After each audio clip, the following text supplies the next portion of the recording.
Hello, my dear friend, and welcome to the Spiritually Engineered Podcast, where we take a deep dive into the human experience from a spiritual perspective.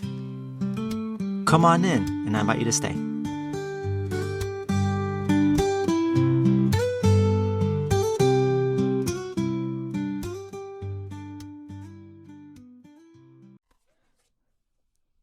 So for today's episode, I want to involve you as the listener. I want to guide you in a very simple exercise, and then I'll take it from there afterwards. Now, I just want to preface this exercise is simply an invitation for you, my friend, that would require a pen or pencil and paper. Or if you prefer to use something digital, that works too. And I think if you go through the exercise yourself, give yourself the opportunity and the space, I think you can get a lot out of this episode. If not, that's fine. You may still get something out of it. But this is something that I want to share with you, invite you to do. So, you can go ahead and feel free to pause at different points. I'll probably mention it too.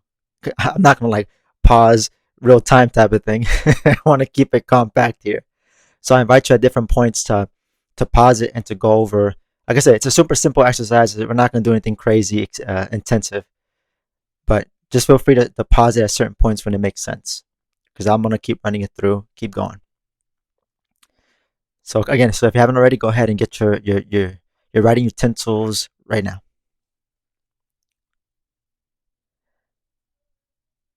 And so, going into this exercise, I want you to list about maybe 3 to 5 people.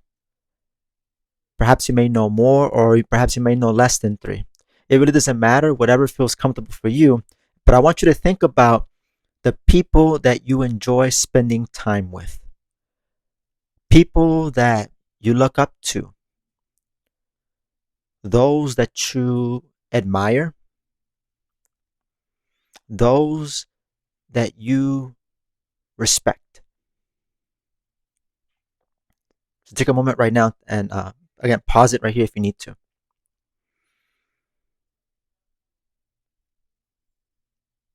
And now for each person, taking it a step further now, I want you to list out the qualities you see in them as a human, as a person. For how many people you listed out, maybe like 2, 3, 4, however many you feel that you want, that makes sense to you. But just at least 2 to 3, right? So go ahead and just do that. And feel free to pause it right here.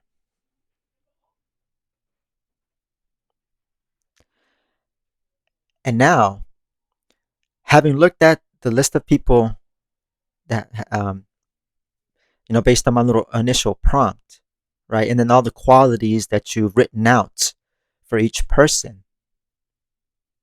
Take a moment now at this point to just look at all of them, since right there in front of you. And I want you to notice what stands out to you. Could it be that there's some qualities that repeat? Or perhaps there might be some qualities that for some individuals it's very unique to them. Again, notice any trends in your list. And feel free to pause it here and just sit with that for a moment. Paying attention to what comes up. And when you do, if anything does come up, use some space below that and write it down. And those are notes for yourself. You don't have to share it with me or anybody else. This is just you for you.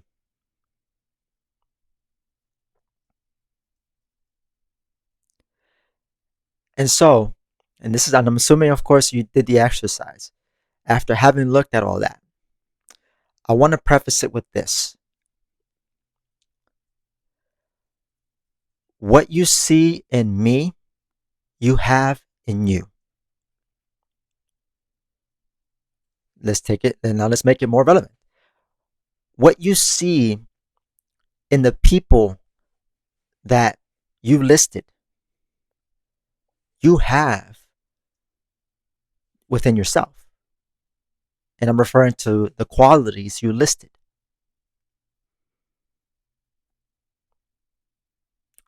And having said that, how does that make you feel? What do you think about that? And that's an invitation to journal on that.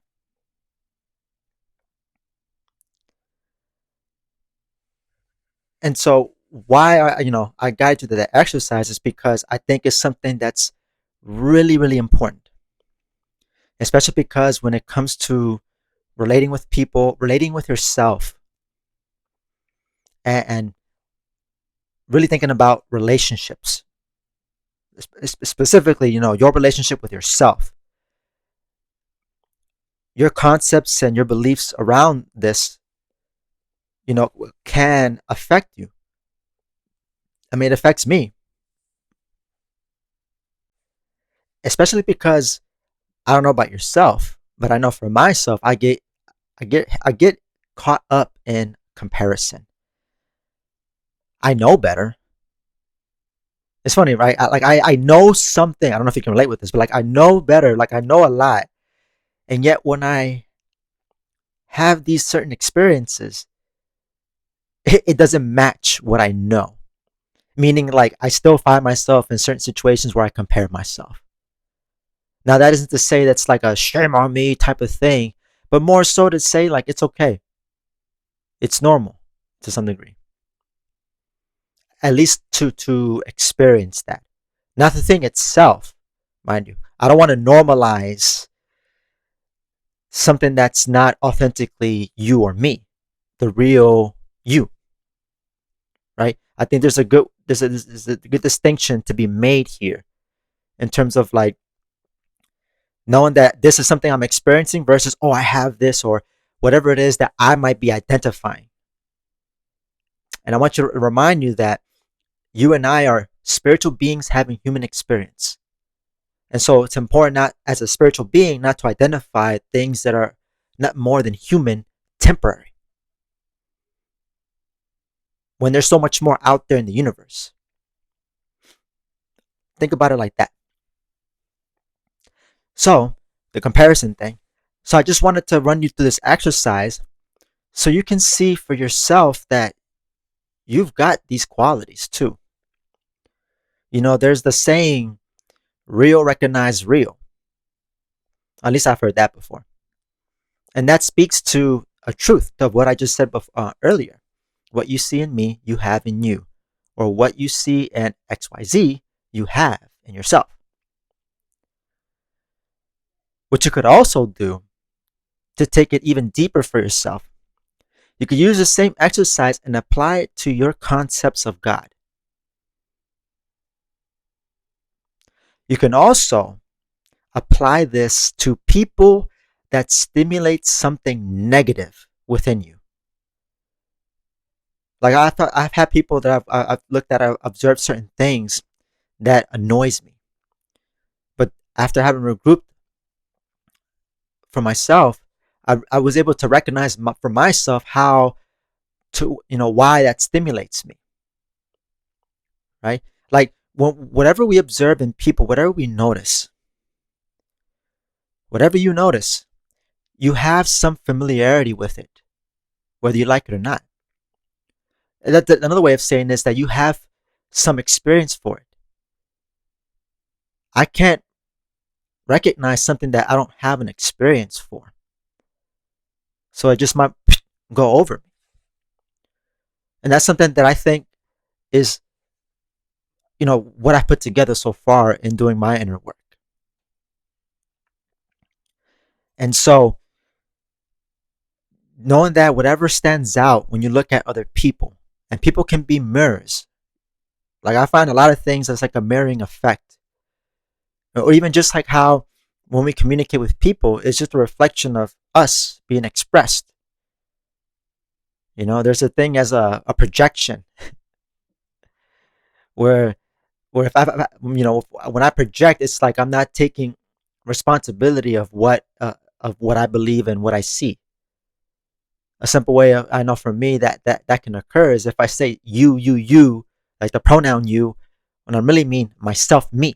When I'm talking to somebody, I'm sharing about whatever the case, some aspect of life. So this is, doing this kind of exercise is something that would be super helpful because whatever stimulates you, whatever you observe in other people, to some degree, it has something to do with you. You know, otherwise, no secure person or a person that has outgrown perhaps a tendency or something that someone else does. Think about it. There's only so much things we can pay attention to, right? That we can focus our energy and attention. There's a limit to what we can focus on in a particular moment of time. We can't just focus on everything, but we can be tuned into the present moment and just be aware of the environment. There's definitely, with the awareness part, there can be this expansion where we can kind of tune in and feel what's coming up. But at the end of the day, our focus has to be singular. Or if it's not, then it's like what that looks like is just jumping all over the place. One over here, one over there. Kind of like that energy of OCD, which personally I feel like we all have to some degree. And I feel like sometimes people that carries like a negative stigma. Like, oh, or even just like mental health, where people are judged lesser than because of that. And I don't think that's cool. I don't think that's, and I think that's ignorant. I think that's disrespectful, you know. But in any case, like I said, OCD. I feel like, not OCD. ADHD. I said OCD. ADHD is what I meant to say. Like, um, with that, it's like one moment here, one moment there. Like, sometimes there's just things in the environment that affects my attention. Like, I don't think anybody's necessarily immune. There might be some things that might grab. I think it's just there's some people that are good at handling that when it comes up, but nobody's immune to that. Just because we're all spiritually sensitive and are influenced by the environment. And so, going back to the looking at the qualities, right? This is the reason why, looking at it from this framework, why I think for myself, and I assume the same for you, is that you are a DIY kit, a do-it-yourself kit, and that there, in reality, there is no lack within yourself. Take, for example, confidence or charisma. You don't lack that. There is no lack. I want you to think about a muscle. Think about, you have, like your physical body, you have muscles. You don't lack muscles. It's just they're not developed. But the thing is, you can develop, like your physical body, with your qualities.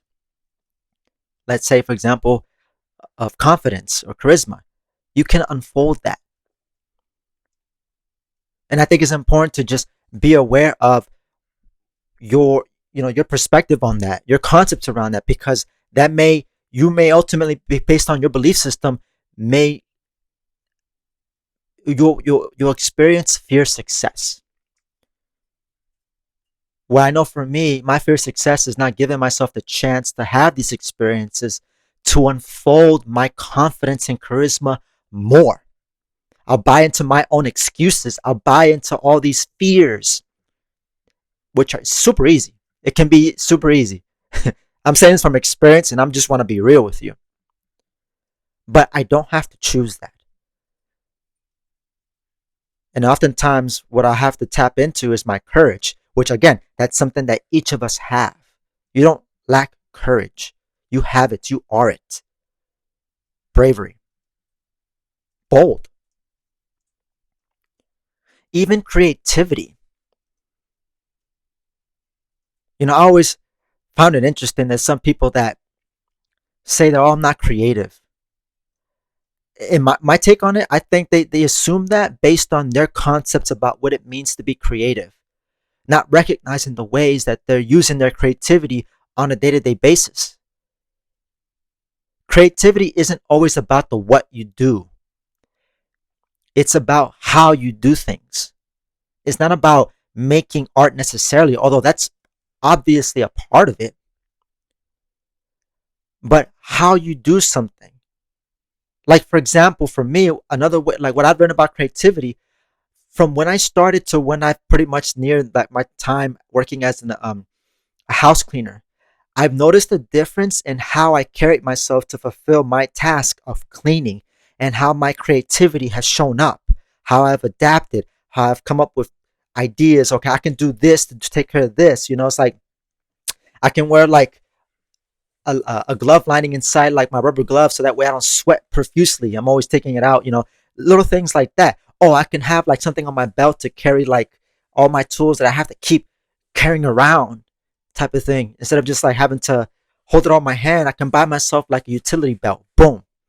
Like those are just some couple of things that I've put together for myself that to me I see as just creativity. So I want you to think about that. So you are creative. To me, I just see it again, it has a lot to do with the how you do things. I want to say that is to be included in, as well as all the artsy stuff, the drawings, and all the things that are a part of it. But I just want to expand your sense of that there is more to that.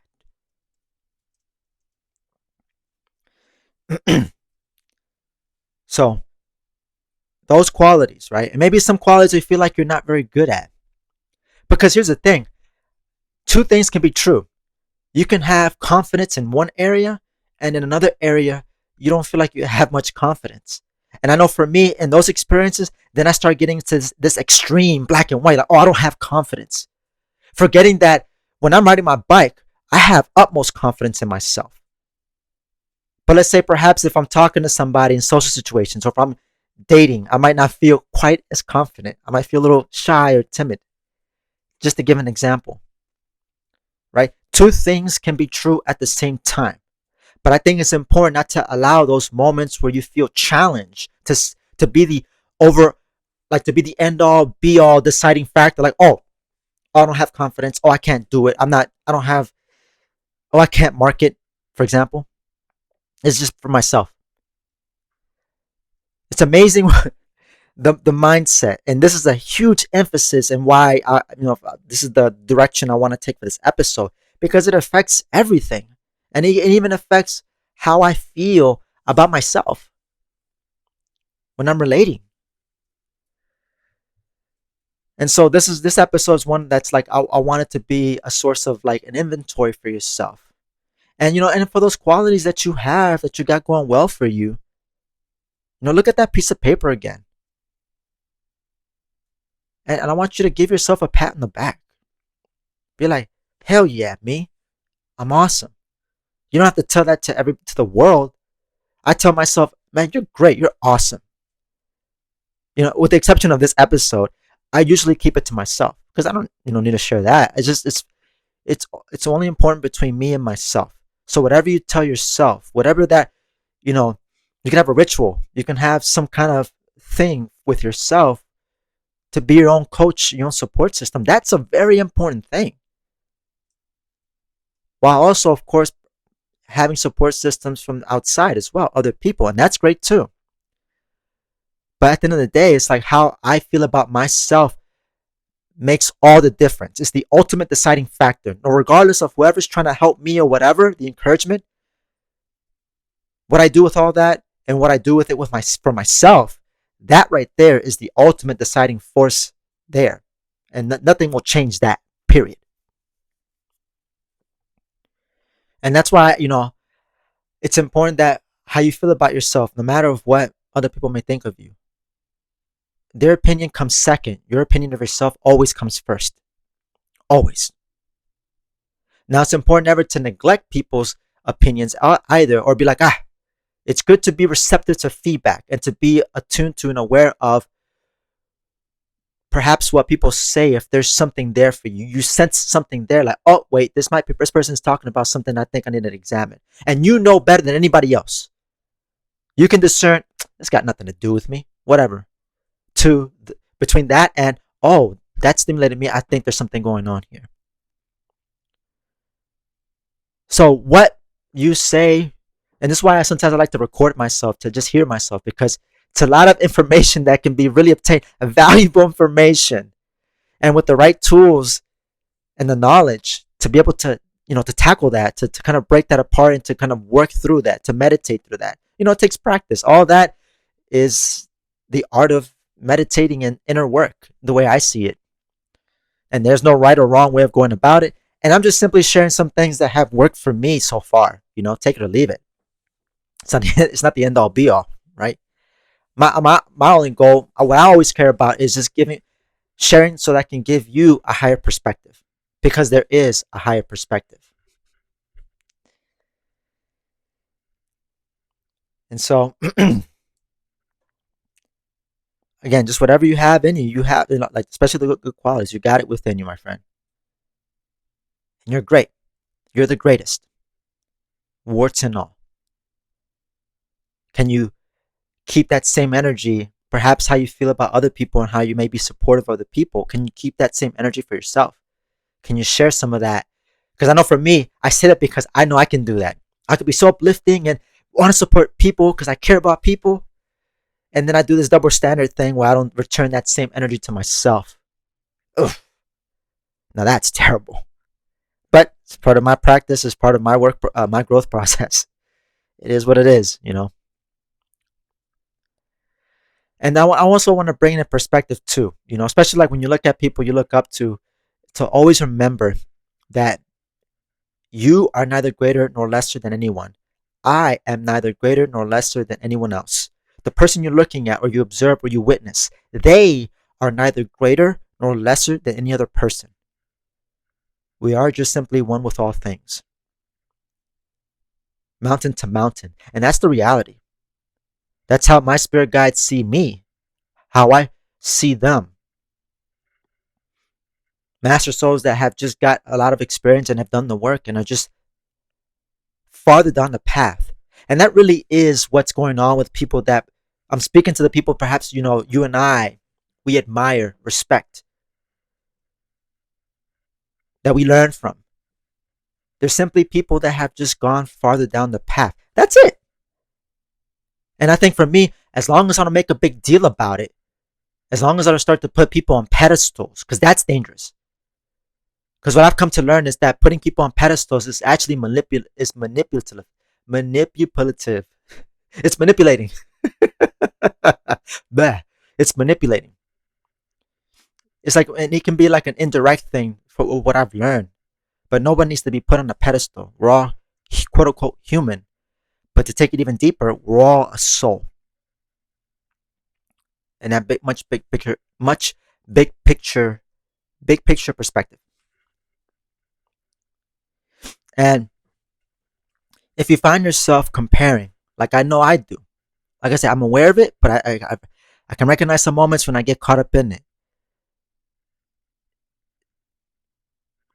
They have, you have your own good thing going on for you, as much as the person you're witnessing, you observe, as much as they have a good thing going. Like everybody's got their own stuff, but everybody's got their own thing going on, and that's okay. That's part of why we're here. For me, I've learned that it's the value of just like sticking to my path where I need to go, meaning who do I need to be involved with? What do I need to be involved in? Because that narrowing it down like that makes life so much more simple. At least for me, it has. And I don't get caught up in all the mess and all the chaos, because that's always going to be there. Because people are free. People are free. That right there is a universal law. Free will. So just remember that, my friend. And and I want to come back to, like, and the stuff that perhaps you observe in other people that aren't so good, that stimulates not so good things within yourself. I know for myself, it's important that I give myself grace. Because I don't know about you, I've definitely come up with that inner critic, and that inner critic can be an asshole. My God, my inner critic to myself. Whew, talk about asshole. But I'm at a point where it's just like, okay, recognizing when that's coming up and be like, no, no, no, no, no. I treat myself with reverence and respect because I'm going through my own process, warts and all, just like everybody else. You know, that's one of those moments where I have to be conscientious of that and like do like a reframe. Like, oh, no, I'm not going to do this to myself. I'm not going to bash myself. I'm having my process. I'm going through life like everybody else.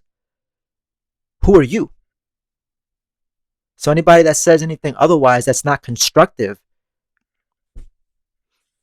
let it go. Easy come, easy go. And so I hope at this point, I hope you took the opportunity to do the exercise. Like I said, it was very free to do. You don't have to, but I think it's something that's very beneficial.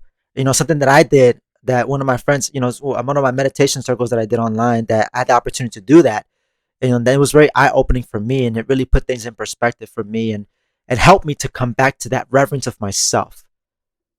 Not narcissism, not egotism, but reverence. There's a difference. And so I leave it with this tool, and feel free to come back to this episode. Use this tool whenever you need to, and whatever comes up, especially what you observe in yourself and other people, especially in other people specifically, it's good. It's a lot of good information for yourself into your own self discovery and to work out the kinks in your armor, if you will, so that for me, when I see the stuff that's going on in the people, to me, it's like, okay, this is an opportunity for me to build some security in this area. And even if, the times when I haven't taken the opportunity, I'm like, whatever, because that happens too. That's okay. Because you have the right to grow. You and I, all of us, we have the right to grow at our own pace. We're not behind. We're not ahead. That's an illusion. Because we're all going our own path. And there's nobody else there but you in your path. Nobody else in my path but me. And I wouldn't change that one bit. And instead, I look forward to my path and say, all right, let's see where else life is going to bring to me. That's going to help me, help me feel fulfilled, help meet my needs, help me feel more joyful, help me feel, feeling more adventurous in where I'm going. I've heard the saying, the joy of missing out, right? Because we're always going to be missing out on stuff. This planet is so huge. We're always going to be missing out on stuff by default. But I remember somebody shared that. I'm like, oh no, the joy of missing out. I like that. Of just missing out on all that other stuff. That's just noise. I just want to I want to be involved in my stuff, where I need to go. Where's my internal compass pointing me towards? Where am I being gently? What do I gravitate towards? And the more I've practiced and sticking with that and committing to that daily, man, I can't tell you how many times I'm just like, it feels serendipitous. It feels very synergistic, and it's just like right time, right place, and I'm right where I need to be.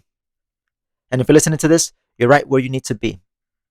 So this has been another episode of Spiritual Engineered. I'm your host, Alvin Cepeda, signing out. And as always, take care, my dear friend.